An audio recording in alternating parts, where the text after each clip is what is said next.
So dudes, not too long ago, people thought Siege was gonna die. New Blood was an absolute disaster and put a lot of Siege content creators in a tough spot, I should know. Regardless, it looks like the game is coming back stronger than ever with Siege X. The relative destruction of the cheater menace has gone successfully, and the advent of free-to-play, I think, will obviously inspire a new audience. Here's why I think we're in for a new golden era of Rainbow Six Siege. All right, so first of all, I want to point out that there is a love for competitive Siege again that I never thought I would see. There is an earnest demand for ball knowledge. You see a lot of content creators that have a professional Siege sort of slant, a competitive analytical sort of slant, like Fett, High Bear, all doing tremendously well on YouTube right now, which is awesome. Like, that's genuinely awesome. I remember being in a really tough position with my content a couple of years ago. Whenever I tried to give people their competitive vegetables, right, their utility vegetables, they would often get mad. They would often get really defensive and say, you know, things to the extent of like, well, I bought the game, I can play it however I want. It was this very bizarre kind of rejection of the intricacies of the game. And now, rather than that kind of being the norm with the weird like Capcan Instalock kids, the Jinxie console high schoolers are embracing a thoughtful kind of utility focused approach. And I know that sounds insane to say out loud, but compared to how people treated the game years ago, it is very different. They still have a general focus on gunfighting, don't get me wrong, but the new guard is a lot more analytical and a lot more ball knowledge focused about the game than I ever remember it being the case. And competitive Siege, professional Siege is at an all-time high of popularity, or at least it feels like that to me, right? The vibes are very, very good. All the tournaments do tremendously well. There is obviously a compounding factor for the marketing, right? When those events do well, Ubisoft can get marketing behind it. They can do their thing with the what's it, who's it, with the ads, with the hey, here's a new game coming out. At the end of the day, I really think that competitive is what makes Siege, that lineage to the Counter-Strike 5v5, plant the bomb to win kind of style gameplay, gives Siege a certain kind of, I'm going to say it, right, intellectual sort of energy and appeal, a little bit more mature of an appeal compared to its competition. All in all, I think the healthier the competitive scene is for the game, the better the game is doing, because it, you know, that is the crux of the game's design. Is it tailored to exclusively? No. Right? It is balanced at every level of play. It's not just for the competitive scene. However, trickle-down balancing is real. I'm sorry. Balance-wise, infrastructure-wise, competitive, good. We're doing good. The other component of the game that I think is doing really well is the infrastructure. So the thing that I always harped about, I'm not going to re-record with the train. I got to get this done. The thing that I always emphasized way back in the day, right? I spent years complaining about this, was the cheater thing, right? The cheaters were completely out of control at one point. That was really what was starting to kill it around Operation New Blood.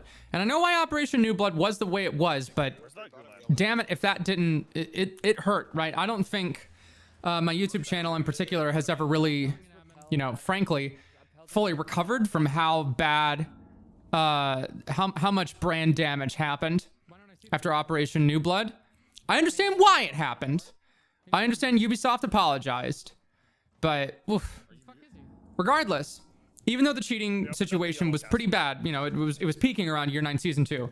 I don't know what they did, but whatever they did around, especially Year 9 Season 4, I was starting to kind of get back into the game. Year 9 Season 3, you saw like a downtick in the amount of cheaters. Ubisoft would publish graphs talking about how there are less cheaters, right? Not more bans, not more reports, which was awesome. So whatever they've done with the anti-cheat is working, and the infrastructure of the game is getting into a state where it's looking really strong. The audio and the graphics are a very much needed change to get the game in line with other titles, in my opinion, just to kind of give it that sense of freshness, you know, because it's been 10 years, right? There's some aspects about the game's graphics right now that are starting to look a little dated.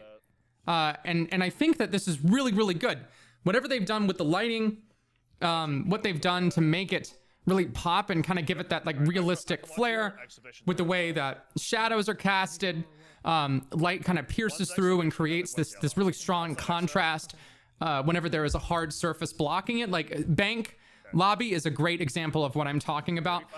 Surfaces reflect in a much more realistic way, like water surfaces. If you go in Clubhouse, right, and with the tiling and some of the like the gravel flooring around blue where the generator is, you can really see the water looks so realistic, you know, compared to what we have right now, where I didn't even realize there was like, you know, leakage in that part of the building, right?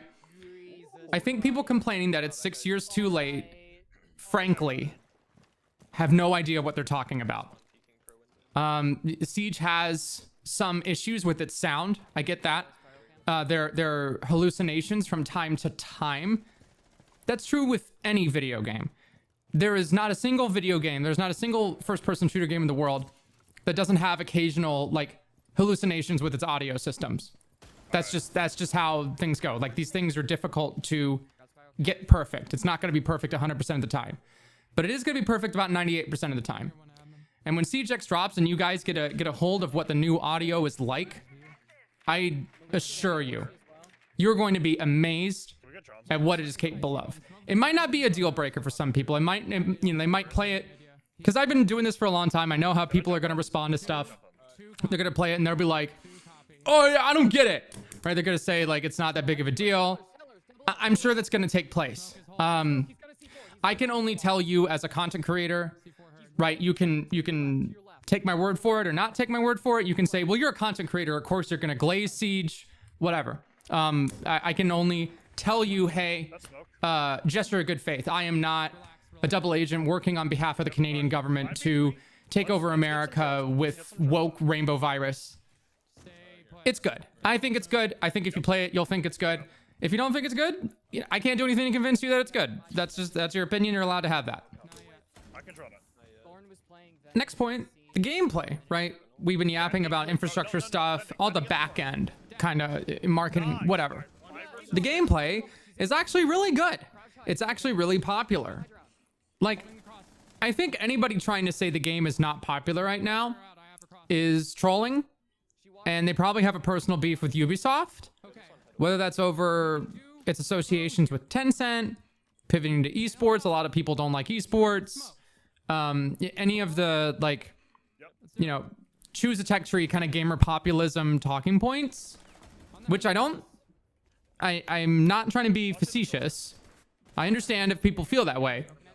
But at the same time, if you're going to tell me the game is not popular because you don't want it to be popular, because you're like angry that it is popular, you are on crack, right? You are smoking crack. The game is doing very well. The combination of Jinxie and Ubisoft's pivot to a more kind of tactical sort of aesthetic for the marketing has done good things for the game. And you can say whatever you want. You can say, oh, the game's too slow. It's this, you know, they nerfed my favorite characters, whatever. In the grand scheme of things, it was fine.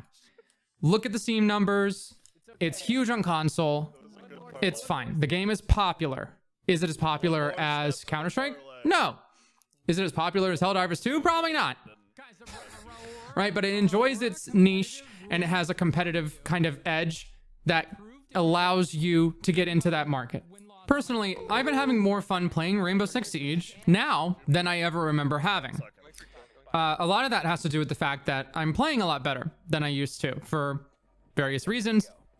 My personal mood notwithstanding, I think that the game is sharp, crispy. It has smooth, buttery gunplay.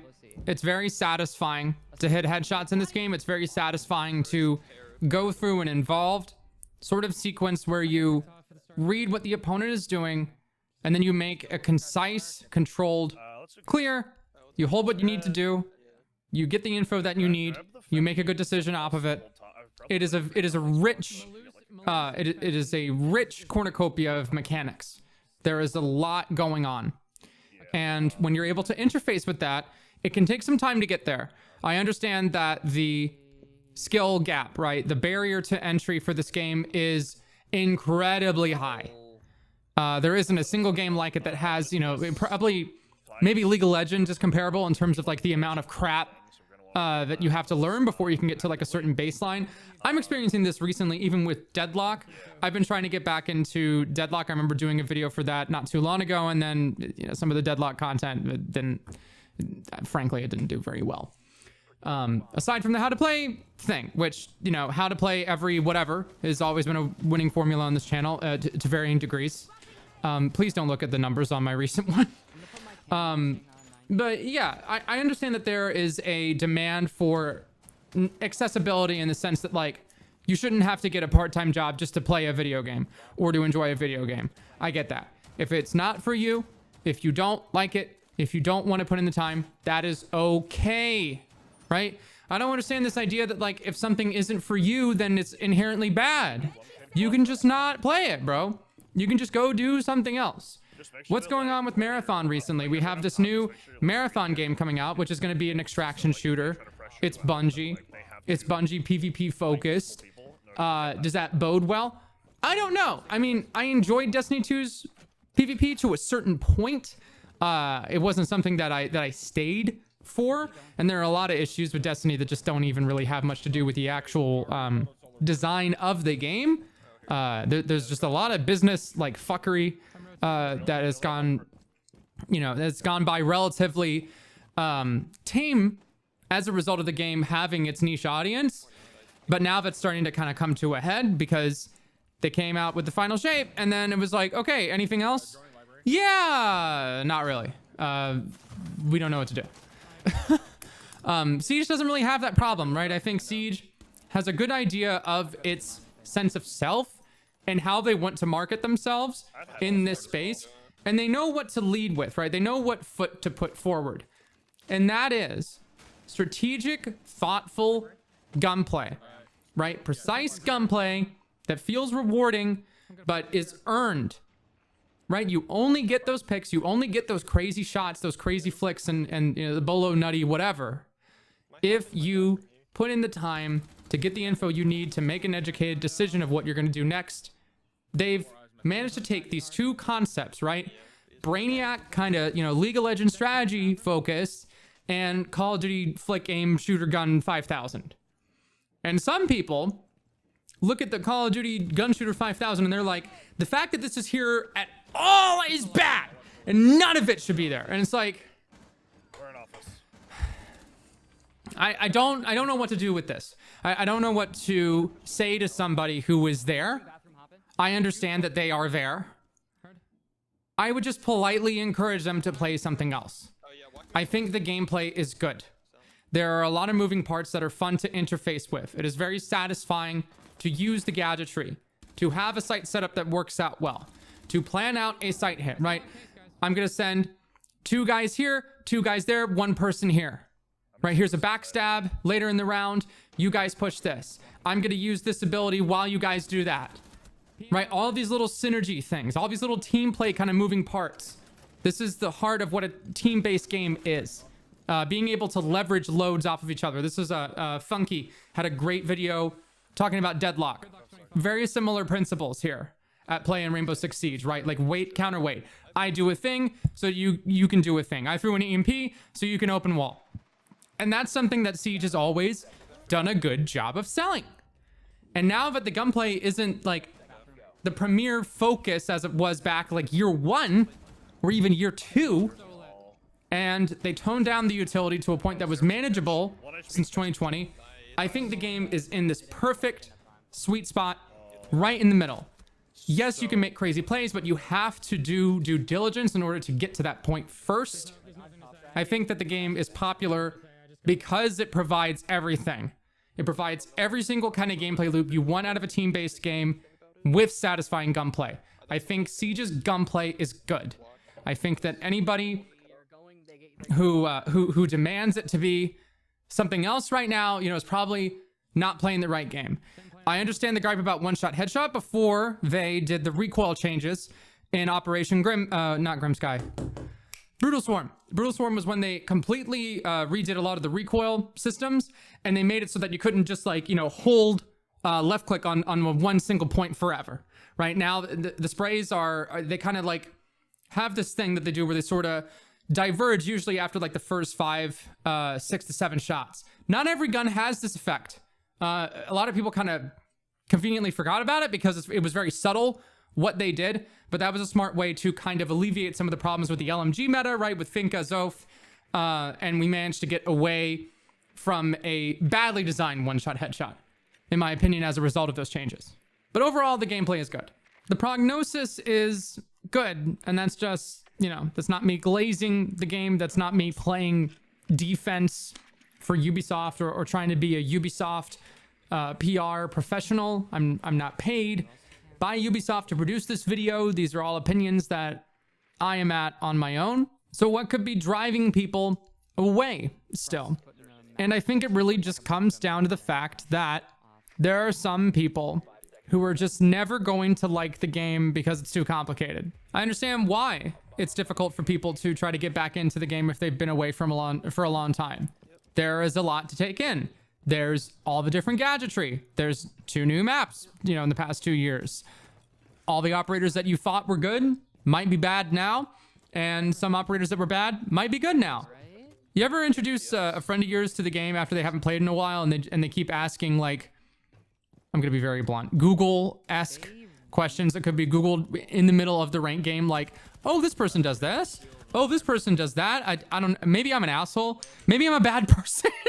But that, like, there's a time and a place for it. We're in the middle of a ranked game. Look it up in between the round. Right? Like, please focus up, man. We gotta lock in. Another annoying comm, right, if we're on a new map. And then the comms half the time are, I don't know this map. I don't know this map isn't a call out, bro. But I get it, right? There's a huge information gap with this game, and if you don't want to deal with it, like, you don't have to do it. Like, if it is too stressful, if there's too much going on, that is valid.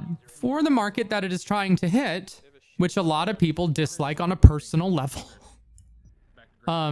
it's fine. Now, you can hate Jinxie. You can hate all of his fans. High schoolers. Grr. But, like, why? I like the fucking game. Am I allowed? Am I allowed to like it? Is that okay? You can go ahead and cancel me if you want, bro. It's just my opinion, bro. Like, dude, it has great gunplay. The gadgetry is fun to use and interface with. It's rewarding. It's fun to play with the stack. I love this game. I'm sorry. Like, I'm sorry if you don't like it. I can do my best to bridge the information gap. If some parts of it are confusing to you and it's frustrating, I get that. I was that person too. But if you're gonna look at the way the game is played right now and the popularity of it, and you're gonna tell me, actually it's unpopular, because I don't like it. And don't try to pull some shit like, oh, well, you make a living off of it. You play it 24/7. That doesn't count. I was working on this YouTube channel when I had 20 credit hours in college. I wasn't always making decent money on this channel. And I had an unpaid internship. And I was involved in Greek life. Fett, the coach, right, the Siege coach, is working on his PhD right now. This game is a hobby. People love this game as a hobby. They take time out of their day that they could spend doing something else playing this game because they love it. Not because they're all content creators, not because they're all pro league players, or they all live in this Siege ivory tower or something and they can afford to spend 8 hours a day playing it. That is indicative of something. If your game is able to maintain itself with such strong grassroots sort of foundations, that is a good sign. This game was supposed to be dead over and over and over and over again, and look where we are. Look where we are. Overwatch 2, what the hell happened there? Valorant, I don't know what's going on there. It's not great. PUBG, you know, China's keeping it alive, but, like, I don't know anyone who plays it anymore. You know what game has stood the test of time throughout that entire decade? You know what game is still making me money and it's still around? Rainbow Six Siege, baby. I'm here to stay, and I think this game's here to stay too. What do you guys think? Let me know in the comments down below. Check out my Discord, please, if you want to participate in the Gwen 10s on Saturday nights. Link in the description. Thank you so much for watching. Deuces.